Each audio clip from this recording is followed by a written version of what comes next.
नमस्कार दोस्तों एक सवाल है, क्या सच में इतना बड़ा और कठिन काम है धर्मेंद्र प्रधान का इस्तीफा? एक कैबिनेट मंत्री जिसे इस देश की जनता ने लोकतांत्रिक व्यवस्था के तहत चुनी हुई सरकार के माध्यम से जिम्मेदारी दी है, अगर आज उसी देश के लाखों छात्र उनसे नाराज हैं, उन पर भरोसा नहीं जता पा रहे, तो क्या उनसे जवाबदेही की उम्मीद करना गलत है?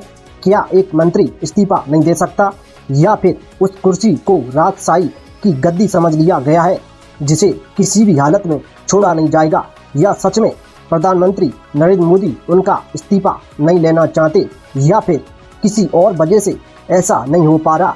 ये सवाल इसलिए उठ रहे हैं क्योंकि देश भर में कई छात्र लगातार अपनी आवाज़ उठा रहे हैं। आज छात्रों की मांग क्या है? पहली मांग, धर्मेंद्र प्रधान का इस्तीफा हो।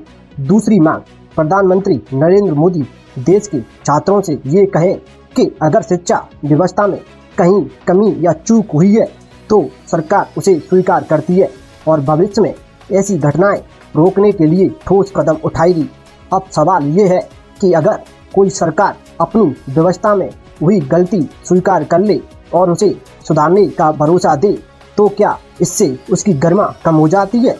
क्या माफ़ी मांगना कमजोरी है, या फिर लोकतंत्र में जवाबदेही सबसे बड़ी ताकत होती है?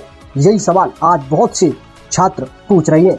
अब एक और बात, कुछ लोग अंतर्राष्ट्रीय स्तर पर सामने आने वाली खबरों और विवादों का भी जिक्र करते हैं और पूछते हैं कि अगर उन मामलों पर सरकार अपनी स्थिति स्पष्ट कर सकती है तो अपने ही देश के छात्रों की नाराजगी पर खुलकर संवाद करने में हिचकिचाहट क्यों? ये सवाल है और लोकतंत्र में सवाल पूछना हर नागरिक का अधिकार है दोस्तों।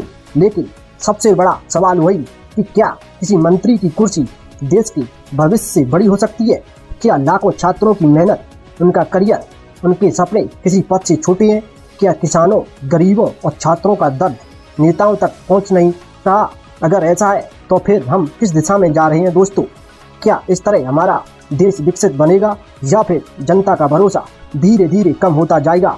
हम चाहते हैं कि देश आगे बढ़े, लेकिन विकास तभी होगा जब व्यवस्था पर लोगों का विश्वास बना रहेगा, जवाबदेही होगी और गलतियों को स्वीकार करके उन्हें सुधारा जाएगा। देश किसी एक नेता, एक मंत्री से बड़ा होता है। देश सबसे पहले है और देश का भविष्य उसके छात्र हैं, नौजवान हैं, युवा हैं। दोस्तों, आपकी क्या राय है? क्या जवाबदेही तय होनी चाहिए? अपनी राय कमेंट में जरूर बताएं। मिलते हैं अगली वीडियो में। धन्यवाद।